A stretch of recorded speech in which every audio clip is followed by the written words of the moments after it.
Please subscribe and don't forget to press the bell icon to get notified whenever we upload a new video. Lots of action over the next 30 minutes, but first, the top story tonight. The crisis in Turkey kept investors across the world on edge, and India was no exception.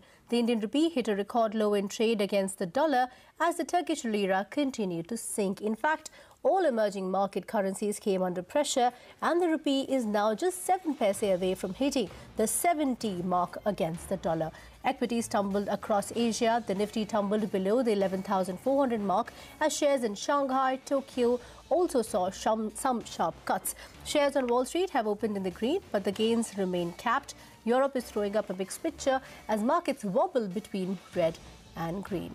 But staying with the emerging market currencies route, head of emerging markets and chief global strategist at Morgan Stanley, Ruchi Sharma, has said that the fall in Turkish lira was waiting to happen. Talking to CNBC, Ruchi Sharma added that the fear of global currencies falling will come true only if the Chinese yuan starts losing its track. Turkey's been doing everything wrong that you can find in the economic textbook. It's been relying too much on foreign capital, huge current account deficits, massive amounts of debt, which this country took. And then, of course, you have on top of that a political leadership that is following a very unorthodox policy. So I think that this has possibly been the most obvious crisis that I can remember in emerging markets. And I'd be surprised if there are too many people caught up in this. People said that about Thailand, though. I mean, there were loads of bubbles, the real estate bubble in Thailand. I mean, there were all these problems emerging over years that all of a sudden suddenly hit with the speculative attack on the Thai baht. This is how crises developed. You could say the same thing about the real estate market in this country in 2008. No, that's absolutely correct. But I think we have to go to what's the source of why this has happened in Turkey just now. I mean, my point was that this has been in the make for a very long period of time, but you're now getting to the absolute key point here, that why has it happened just now? And I think that this goes back to the fact that every time we have higher interest rates in the U.S. and we get a stronger dollar, that combination has always been a lethal combination for weak assets across the world. So the Turkish currency in particular, I was looking back at it, 1994, 2001, 2008, every time the Turkish currency has taken a bath because it's always been most exposed to foreign funding. So I think that is the critical point now, which is that what is this going to mean for other countries? And in this regard, I think the single most important country to watch just now is China. And that's because China has been on a de facto currency peg with the United States. Its currency has been weakening. They have seen capital outflows, nothing as serious as we saw in 2015, 2016, but we have seen some of that. So for this to become a true contagion currently, what you need to see is China, because if the Chinese currency begins to spin out of control, then you have a full-fledged global economic crisis of the kind you had in 97, 98 in play. Some interesting perspective there, but back home, there is some good news which could have a positive impact on the markets tomorrow. Retail inflation has slowed down to its lowest level in the last 9 months. A sharp decline in food and vegetable prices took inflation in July to just over 4.1%. A CNBC TV18 poll was expecting inflation at around 4.5%. This July number is just above the RBI stated goal of 4%. So a pleasant surprise for the investors, clearly. But let's unpack these numbers for us. Latha Venkatesh is here with more. Latha, first let's talk about the rupee and the Turkish lira. Should we brace for the rupee to fall even more against the dollar realistically? Well, let's first get to the link. As the lira fell, what happened was that you saw a weakness in the euro because of European banks' exposure to Turkey. That exposure is about $195 billion and largely concentrated in 2 or 3 banks. Now, the fall of the euro, euro is a big component in the composition of the DXY, the dollar index. It's about 57%. So when the euro fell, the DXY became strong. 96 plus is a DXY, is a dollar level we have not seen. I mean, we last saw it in early 2016 and then sometime in early 2015 or 14. So it's the rupee, the dollar strength that pushed down all the emerging market currencies, and among them, of course, the Indonesian rupee also fell by about 0.8%. The rand has problems of its own. It's fallen nearly 3%, and India fell about 1%. The positive for India is that India is still much stronger, is viewed as a very strong economy and currency, and people tell us that there were even, long rupee, short won, long rupee, short Indonesian rupee trades. So relative to emerging markets, India was still seen strong. But India has its own problems in the sense of a large current account deficit, 2.6% compared to under 2% about a year or couple of years back. So it's possible that when one sees a large current account deficit like Turkey getting bashed up, there is a bit of a sentiment impact and people take off their bets. It's very tempting to take off the bets from emerging market currencies and then watch. That's what has happened today with people, buying dollar hedges, those who are invested in India. It's possible that the market will only wait for RBI action. Today, the RBI was not there traditionally at that 65.10, 65.30 mark. There was a gap up opening of the dollar. And at 65.60, the rupees, RBI seemed to have come, but then was not there very emphatically. And then, it went straight. Tomorrow, if the RBI's hand is seen at around 69.90 or 70, then it's possible that we're not going to see too much weakness. Now, there are too many moving parts. If the yuan falls much further, as Ruchir Sharma says, or if the dollar index becomes very strong, then there could be more fall. So there are three variables really to watch. What happens to the dollar index, what happens to the yuan, and what RBI is doing. Okay, that's a very well put together link on why the rupee has been on tenterhooks. But Latha, let's talk about inflation now. How big a surprise was this 4.17 number in July? And why do you think that the market might react positively tomorrow? Well, the number is definitely much lower than what the CNBC TV18 poll threw up. Our poll said 4.5% for the month of July, the inflation number, and some other polls were looking at 4.4, 4.45. But nobody gave us a number as low as even 4.2. So 4.17 is going to be an extremely pleasant surprise. The expectation is that with such a serious food disinflation, the prime reason for this big fall in the CPI number is the food disinflation, which has fallen to 1.37% compared to, around 3% that it has been over the past several months. So thanks to this, it's the inflation number for the next month, August, is most likely to be under 4%. So when the RBI goes into its monetary policy meeting in early October or end September, it will have behind it a number which is below 4%. That will be the last August number. So the market tomorrow will price in the fact that there is unlikely to be a rate hike in October. Now, if there is even more disinflation in the August number, then perhaps it will remove all fears of a rate hike. But definitely tomorrow, the bond yields are likely to move down from the current 7.82 levels, probably to a little under 7.8%. Immediate impact on the rupee may be a little difficult. It will depend on so many factors like the yuan, like the lira, like the dollar index, and like RBI action. So rupee, we cannot be sure, but the bond yields are likely to move lower. All right, Latha, thanks for taking us through both those important stories. We will discuss the story further on India Business Hour. But for now, let's move on to the big story from the banking sector. Government has removed former Managing Director and Chief Executive Officer of Allahabad Bank, Usha Ananthasubramanian, from service effective today. That's not all. The government has also given a go-ahead to the CBI to prosecute her and Sanjeev Sharan for their role in the Punjab National Bank fraud. Sapna Das is here with the details. Sapna, what else are you picking up from your sources? And what happens from now? We have gotten an official confirmation. What's the procedure like?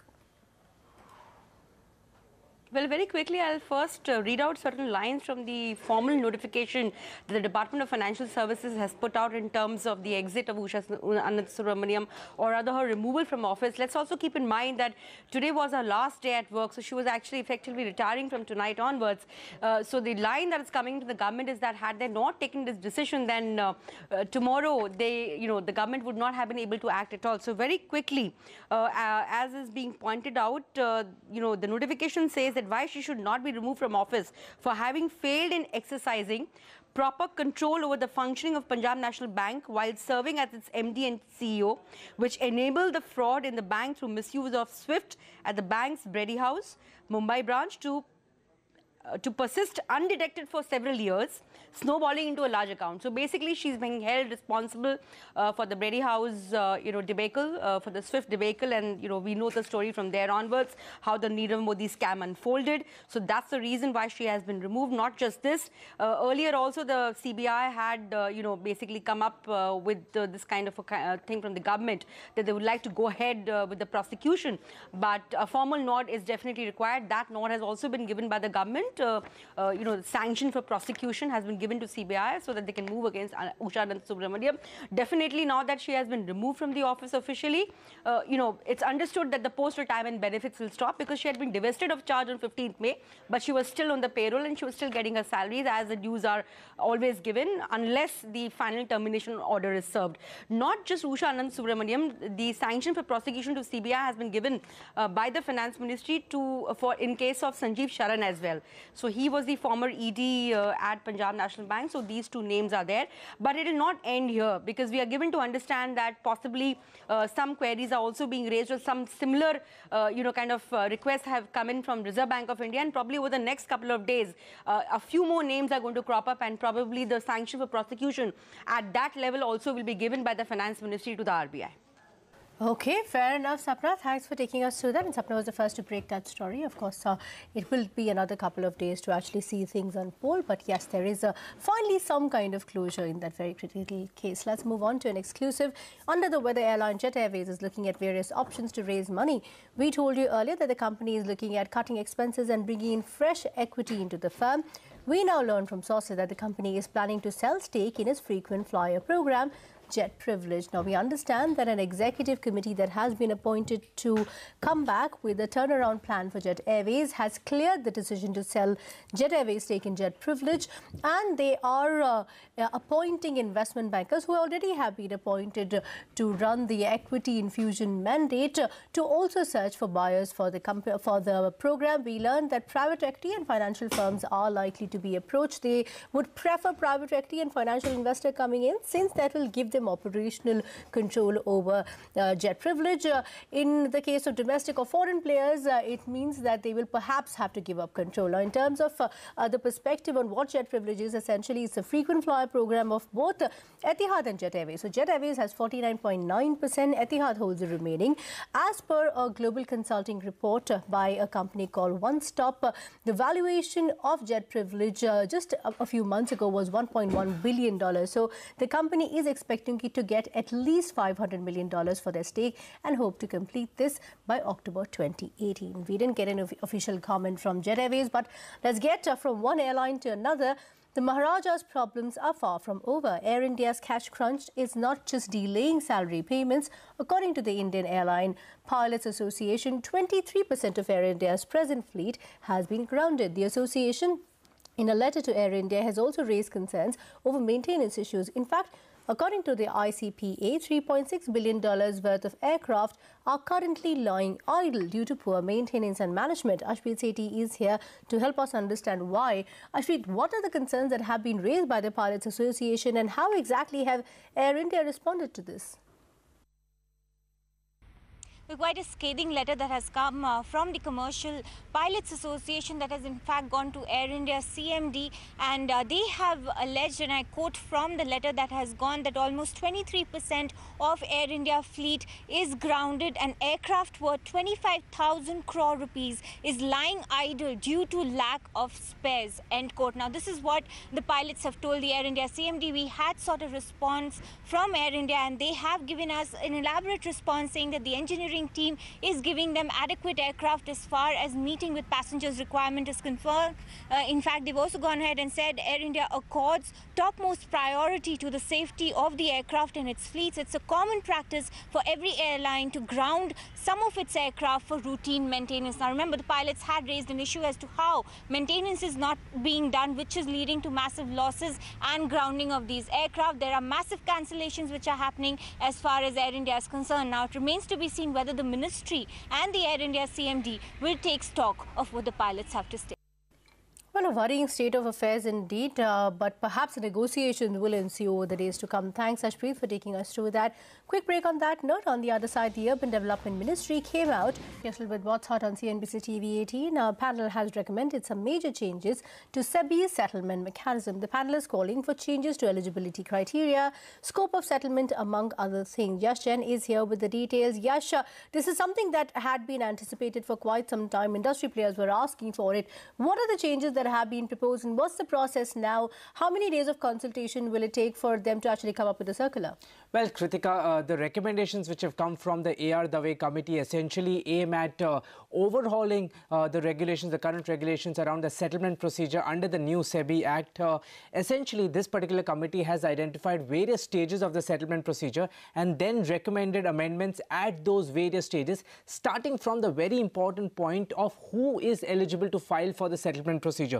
Here, remember, companies or the parties which come under the SEBI, SCRA, which is the Securities Contracts Regulation Act, as well as the Depositories Act, are identified under the securities law, which enable them to file for settlement. Now, this particular committee has essentially recommended that the parties which come under the Companies Act should also be brought under the Securities Laws Act, which will enable them also to file for settlement procedure, essentially widening the scope of this particular settlement or the consent application process. Also, the second important point, who is not eligible to file for settlement? Here, the committee has recommended that any party cannot file for settlement for a particular application of the same default if the first settlement application has been rejected by the board of SEBI.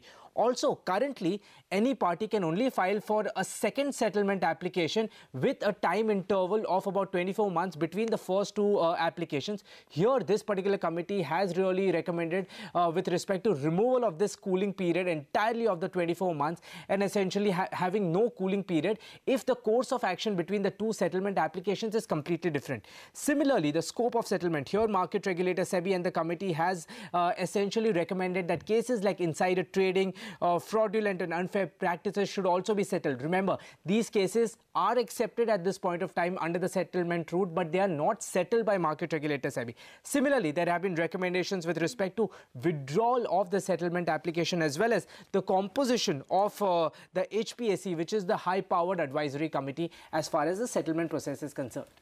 Okay, that's an interesting white paper. Of course, it will have to be further pruned depending on what the comments come in of that consultative process. But thanks, Yash, for taking us through that. Now, moving on, 3 cities in Maharashtra, Pune, Navi Mumbai and Mumbai are the most livable places in the country. Now, this is according to the Ease of Living Index that was released by the Urban Development Ministry today. The index ranks a total of 111 cities based on 4 key parameters: governance, economic factors, social infrastructure and physical infrastructure. So, where do the other metros stand when compared to the maximum city? Chennai is ranked 14th on the list, while Bengaluru comes in a distant 58th on the list. New Delhi, meanwhile, is ranked at 65. Kolkata, though, did not participate in that index. A quick look at the Hall of Shamers as well. Rampur in Uttar Pradesh is the worst performing city on the Ease of Living Index, followed by Kohima. 3 cities from the state of Bihar, capital Patna, along with Bihar Sharif and Bhagalpur, complete the bottom 5. We caught up with Hardeep Singh Puri, the Urban Development Minister, to find out why did Delhi rank distant 65 despite being the national capital of India. We also caught up with some of the residents of the city to understand what they make of the city's ranking. Take a look. This is provides the encouragement to go up the ranking. Now, I give you the example of Gurgaon, erstwhile. It came up 300 places from the second to the third listing. It was at something like 300 and... I'm sorry, Ghaziabad. It came from 356 to 38. More than 310 or something. So these are possibilities which are always there. We want the data to be out in the public domain so that there is a critical evaluation of that data. इस वक्त Delhi overloaded है, जितनी population यहाँ पर होनी चाहिए उतनी population से बहुत ज़्यादा ऊपर है. इस वजह से जो है ये 61st रैंकिंग है इसकी. मेरे हिसाब से इसकी 14th रैंकिंग तक होनी चाहिए. I think it's fair because Delhi as a city, it seems like Delhi as a capital is a very good city. But when you live here, you find the flaws which are like very particular and which are not improving at all. We at least expect Delhi to be ranked within 1 to 5. So we are lacking in basic amenities like sewage, water supply, and basically cleanliness. All right, the big political story of the day. BJP President Amit Shah has reiterated his party's demand for one nation, one election. A delegation of BJP MPs handed over a letter from Amit Shah to the Law Commission seeking simultaneous polls, calling for amendments to the Constitution. Amit Shah said in his letter, and I'm quoting now, there is no relation between Lok Sabha and Assembly elections. Voters vote on different issues in both polls. Therefore, we must have faith and trust the voters. End of quote. Now, many political parties, including the Congress, are against this move. In fact, Congress leader Abhishek Manu Singhvi has called the move anti-democratic and an example of authoritarian and dictatorship regime. In fact, on April this year, BJP's own Rajya Sabha MP GVL Narasimha Rao told CNBC TV18, and I'm quoting again, it doesn't appear feasible in the short term. I think 2019 elections are hardly a year away.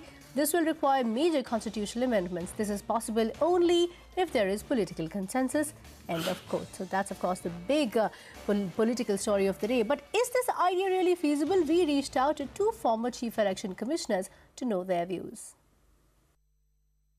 So I do not know whether there is any merit in the statement that the federal spirit will be affected by having one nation, one poll. But the point is, the crucial issue is that there must be an amendment providing for fixed tenure of the House. Unless and until you have that, it will be very difficult to implement it. Well, there are advantages in having simultaneous elections. There are also certain demerits in that. But net benefit is you save expenditure. There is so much of hatred and violence at every election. You reduce that. The scope for, saving time, energy, and violence is very much there. So if you are bringing about electoral reforms, straight away, there may not be any need for simultaneous elections. It's a good idea. Debate is healthy. Debate is good. And let us consider it. And whether it's a good idea or bad idea, it will come out. There is no right or wrong answer. There are pluses, there are minuses. Logistically, it's a very good, convenient thing. For Election Commission, that's the easiest thing to do. Because the voter is the same, the polling booth, the polling staff, security, everything is the same. Most convenient. But then there are wider constitutional issues, federal issues, and that's why it calls for a debate.